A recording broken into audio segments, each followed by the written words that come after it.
새해 주식시장이 시작됐는데 뭐 기대만큼 주식이 못 갑니다. 주춤주춤하고 우려도 있습니다. 새해 특집으로 한국 주식시장의 닥터둠으로 불리시는 문장주 대표와 함께 올해 금융시장 전망 한번 다시 해보려고 해요. 문스타인베스트먼트 문장주 대표님 모셨습니다. 어서 오십시오. 네, 안녕하십니까. 누군들 사실 주식이 올라가는 걸 바라지 않겠습니까? 그죠? 투자자면 다 주식이 오르기를 원하고, 그런데 항상 생각대로만 되지 않는 것이고 계속 올라가기만 하면 기회가 없겠죠. 그죠? 변동성이 있는 게 시장입니다. 그래서 작년 연말에 출연하셔서 올해 많은 사람들이 다 금리가 떨어질 걸로 보고 있는데 오히려 금리가 떨어지지 않고 오를 것이라고 얘기를 하셔서 주식시장이 이제 어려울 걸로 예측을 하셨습니다. 네. 근데 1월 들으니까 사실 증시가 꽤 흔들리는데 미국 10년물 금리도 4%를 다시 넘어서고요. 문 대표님 생각하는 그런 흐름들이 이제 시작이 되는 건가요? 우선 새해 시청자분들한테 새해 복 많이 받으시라고 인사 먼저 전해드리겠습니다. 네, 좋습니다. 예. 새해에 와서 덕담도 나누고 좋은 이야기를 해야 되는데 우려감을 먼저 좀 이야기해서 좀 자성스러운 마음이 좀 있습니다. 일단 이제 제가 작년에 이제 말씀드렸던 거는 미국의 국채 금리에 대한 좀 불안감을 말씀드렸었는데요. 실제적으로 작년에 제가 처음 출연했을 때도 미국 10년 국채가 10% 정도 수준에 있다가 밴드 하단인 4%까지는 좀 빠질 거라고 생각했고, 동시에 주식도 랠리를 할 거라고 제가 말씀드렸지 않습니까? 그때 5% 넘었을 때였죠. 순간적으로 넘었었죠. 네네네. 그리고 연말 마지막 출연했을 때 2024년도는 미국 국채 금리에 대해서 좀 조심을 하는 게 맞다고 좀 말씀드렸었는데, 지난주에 1월 6일 날 미국의 전미 경제 학회가 열렸지 않습니까? 네, 맞아요. 근데 제가 지금 방송 출연하고 있지만 또 신문사에도 칼럼을 연재하는데, 거기 이제 저번 주에 원고 보셨던 국장님이 좀 놀라셨다고 하더라고요. 그 전망이 이제 1월 6일 날 전미경제학회에서 했던 전망과 좀 많이 유사했다. 거기서도 일단 미 국채 금리에 대해서 좀 불안감을 좀 이야기했었고요. 그 다음에 이틀 전에 빌 그로스라고 하는 미국의 채권왕이 4.5% 이하에서는 채권을 매수하지 않겠다고 또 이야기했지 않습니까? 그래서 일단은 이런 현상이 왜 있는지에 대해서 좀 간단하게 좀 살펴볼 필요는 있을 것 같습니다. 그러게요. 다들 이제 연준이 금리를 내리고, 올해 시점의 문제이지만 올해 금리를 다 내리고 내릴 걸 기대하고 있는 상황인데, 그 반대 현상이 일어나는, 금리가 오히려 잘 안 떨어지고 오를 수 있는, 그러면 근거는 무엇입니까? 일단 너무 어렵게 나가면 그렇지. 그러니까 일단 차트를 먼저 보수해서 말씀드리겠습니다. 쉽게 설명해 주세요. 네. 제가 작년부터 이제 계속 이야기했던 게 뭐냐면, 왼쪽은 미국의 10년물 금리 차트고 오른쪽은 엔화 차트인데, 이게 2000년부터 지금까지 이제 4년 동안 움직이는데 흐름이 거의 유사하게 흘러가지 않습니까? 그러네요. 근데 그 이유가 뭐냐면, 미국 같은 경우는 금리를 인상을 시켰지만은 일본은 YCC로 해서 제로 금리를 계속 유지하고 있는 상태거든요. 그럼 상대적으로 두 국가의 공통점은 뭐냐면 양적 완화를 실시했고, 실제적으로 일본은 금리를 올리지 않은 대신에 어떤 현상이 벌어졌었냐면 엔화가 떨어지는 현상. 실제적으로 2009년도에 엔화가 달러당 105엔이었는데 150엔까지 일단 급락을 했기 때문에 일본의 자산이 50%가 급락을 했다고 볼 수가 있는 거죠. 그 현상을 또 같이 이어간다고 하면 두 현상은 기본적으로 화폐 가치가 떨어지는 모습을 보이고 있습니다. 그리고 제가 이거는 예전에도 말씀드렸는데, 저는 개인적으로 올해 미국의 정책 금리가 떨어지기 좀 힘들게 보고 있습니다. 그러니까 전일날 미국의 연준에서도 보스틱이라고 하는 비둘기 연준 의장이 빠르면 3분기를 말씀하셨는데, 이런 현상이 생겼던 게 뭐냐면, 지금 이 순환 구조가 경제 진출을 해야지 경제도 안 좋아지고 물가가 떨어지면서 장기금리 떨어지는 구조인데, 실제적으로 작년에 12월 파월이 왕비둘기처럼 언급을 했고, 그러면서 11월, 12월 달에 금리라든가 주가가 엄청나게 상승을 했지 않습니까? 그러면 쉽게 말해서 어떤 현상이냐면, 실제적으로 미국의 연준에서 50bp 금리 인하했던 효과가 바로 발생을 했다는 거죠. 그럼 이는 다시 돌아가서 보면 소비도 올릴 수 있고, 기본적으로 다시 그 소비가 올라가기 때문에 물가가 또 불안하게 할 수 있는 요소가 되거든요. 그러니까 오늘 저녁에 발표되는 미국의 CPI를 좀 주의 깊게 좀 보실 필요가 있습니다. 네. 근데 이제 제가 이제 근거로 들은 게 뭐냐면 이게 좀 여러분들은 연준의 양대 채무만 알고 계시는데 실제로 연준은 그 최대 고용이나 물가나 그리고 세 번째라고 말하는 적정한 장기금리 유지를 해야 되거든요. 근데 보통은 이제 고용과 물가를 두 개 중요한 그 연준의 그 책임 목표로 알고 있잖아요. 하나가 더 있군요. 네. 원래 그 설립 근거가 이렇게 마련이 됐는데 이 적정한 장기금리에 대해서 말씀 안 했던 건 뭐냐면 정상적인 상황에서는 경기 순환에 따라서 장기금리가 오르락내리락하니까 자연스럽게 움직입니다. 근데 문제는 뭐냐면 이제 2008년도에 그 금융위기가 터지면서 네. 미국 양적 완화를 실시를 했지 않습니까? 그래서 양적 완화를 실시하면서 그 코비드를 거치면서 연준 자산이 9조까지 지금 상승을 했고 그 과정 중에서 미국이 그 상당한 이제 재정 적자를 쓰다 보니까 누적적으로 미국의 부채 구조가 GDP 대비해서 연말에 34조, 136%까지 지금 상승했습니다. 그리고 그 누적적으로 재정 지출을 해서 적자 규모가 쌓였던 게 30조 규모로 해서 GDP에 대해서 120% 이상 사용됐기 때문에 실제적으로 그 채권에 대한 공급 측면이 올해부터 우려가 될 수 있다고 볼 수 있거든요. 그러면 이제 올해는 왜 중요하냐면 2024년도 미국 대선이 있기 때문에 그 민주당 이제 행정부 입장에서는 성공적으로 이제 그 정권을 또 다시 창출하기 위해서 경기 부양을 해야겠죠. 경기 부양에 대한 관심이 있을 거고 그 연준 인사들은 2% 타겟 목표를 유지를 하기 때문에 실제적으로 그들이 원하는 거는 경기가 둔화되고 침체되면서 자연스럽게 빠지기를 원하는데요. 정치적인 측면하고 이런 부분들이 서로 생각이 다르기 때문에 절충을 하는 과정이라고 생각이 듭니다. 하지만 그 과정에서 그 경기를 진작시키기 위해서는 정책금리 좀 인하를 해야 될 거고 그리고 물가를 잡기 위해서는 기존에 진행하고 있는 양적 긴축을 진행을 해야 되는데요.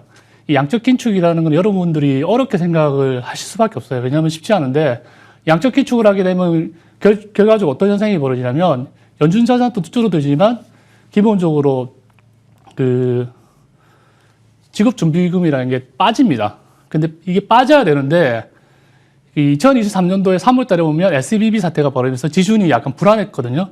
근데 이때 어떤 정책을 실시했었냐면 여기 보시고 아시겠지만은 은행의 구제자금이라고 하는 그랬죠. 그 BTFP가 실시됩니다. 이거는 이제 QE로 안 본다, not QE라고 이야기했는데 실제적인 효과는 QE로 봐야 되거든요.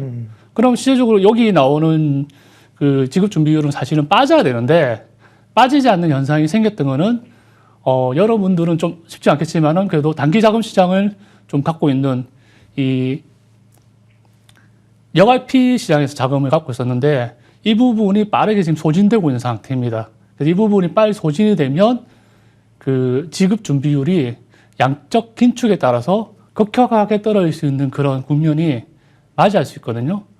그럼 아까 제가 말씀드린 것처럼 중장기 채권의 채권 조달과 같이 맞물리게 되면 자금 시장에부터의 부작용이 생기면서 좀 쇼크가 나올 수 있고요. 그리고 공급과 수요의 측면에서 장기금리 측면에서 장기금리 올 수 있는 그런 위험 요소가 발생될 수가 있습니다.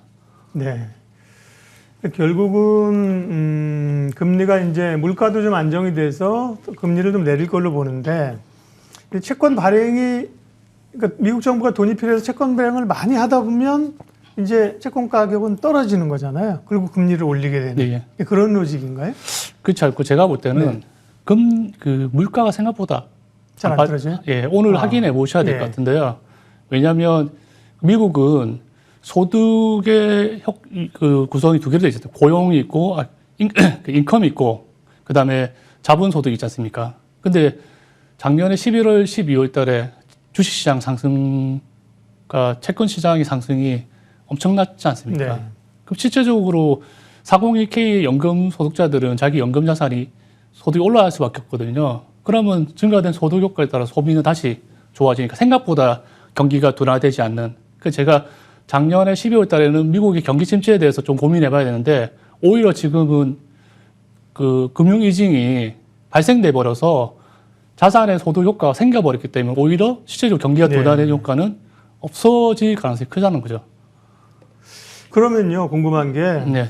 어쨌든 많은 투자자들이 지난 12월 그 연준의 특별히 제롬 파월의 그 발언 이후에 시장도 강했고, 금리를 굉장히 빠를 걸 내릴 것처럼 시장이 좀 먼저 갔지 않습니까? 네. 상당히 먼저 간 것들을 좀 조정을 해야 되는 그런 흐름들이고, 어쨌든 올해 금리를 내리게 시기의 문제지만 내리게 되면 금리 내리면 주식이 올 거니까 주식을 올해 사려고 생각하고 있고, 채권도 채권 금리가 떨어진다고 보니까 여기서 채권값이 오르니까 채권도 투자할 만한 시기다 이렇게 보고 있잖아요. 근데 문 대표님의 지금 어떤 전망대로 가면 금리가 잘 안 떨어지고 그러면 주식도 재미없고, 그죠? 채권도 투자도 효력이 별로 없는 거네요.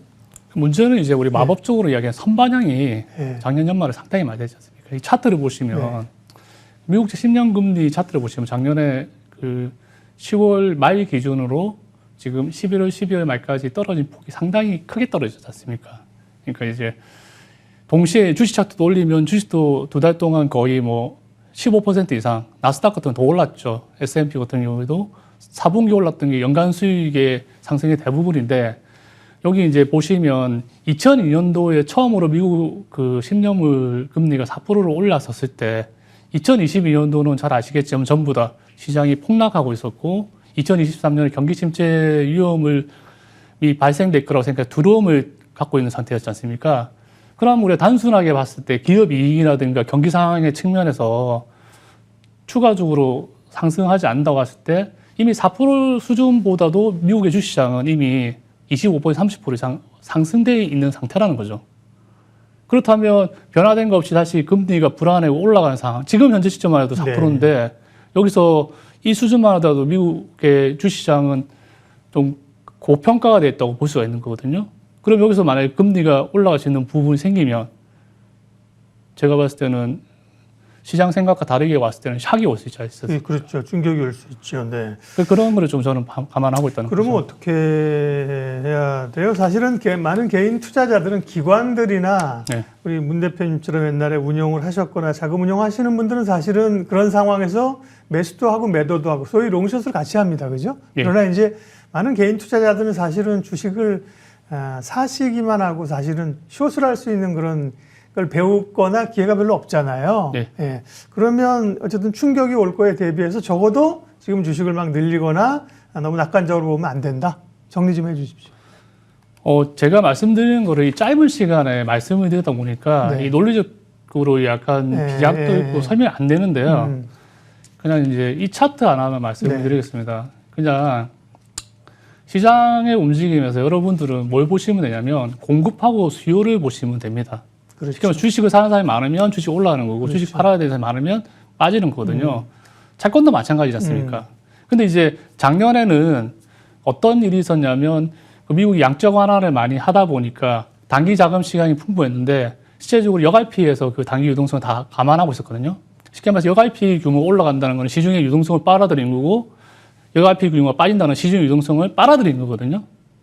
쉽게 말해서 풀면서 이런 과정을 거치면서 진행되는데, 이 단기 유동성이 만약에 곧 소진이 돼버리면 실제적으로 이 여갈피가 미국의 단기 채권이라고 하는 TV를 대체하면서 지급 준비율을 올렸던 효과가 사라지게 됩니다. 그리고 양적 긴축이 진행이 되면 지급 준비율이 떨어지는 거거든요.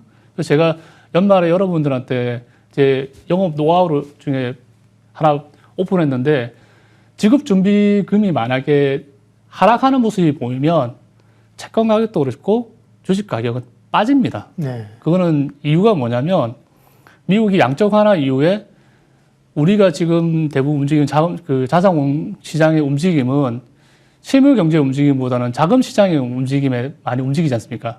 그 양적 완화라든가 금융 이징을 하면 주가가 올라가는 형태로 보이고 있는데, 시중에 이런 자금이 말라가는 모습이 보이고 그 부분이 단기 자금 시장에서부터 먼저 시그널을 보이거든요. 그래서 이제 만약에 이제 1분 정도 더 말씀드릴 수 있으면, 연말에 12월 28일 날 미국의 레포 금리가 불안하게 한번 튀었습니다. 5.43%가 뛰었고요.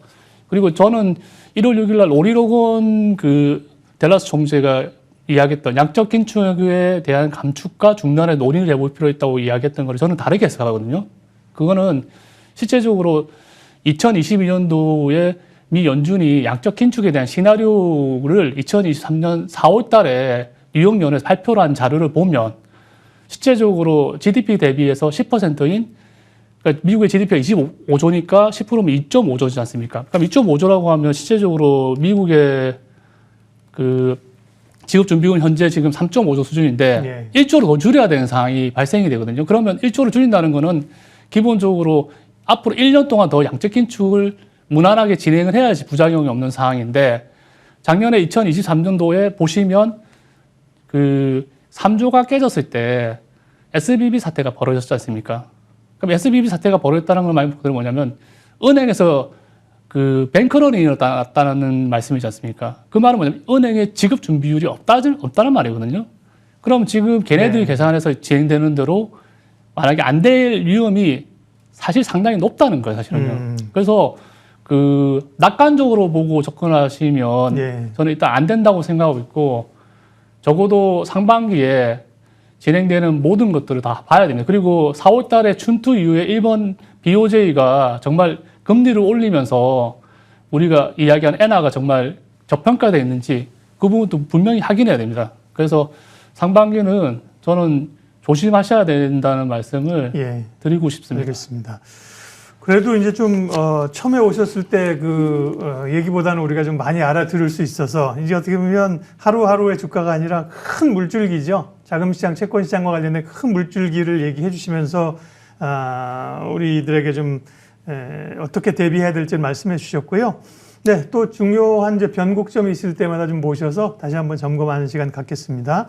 문스타 인베스트먼트 문장규 대표님과 금융시장 변화들 체크했습니다. 고맙습니다, 문 대표님. 네,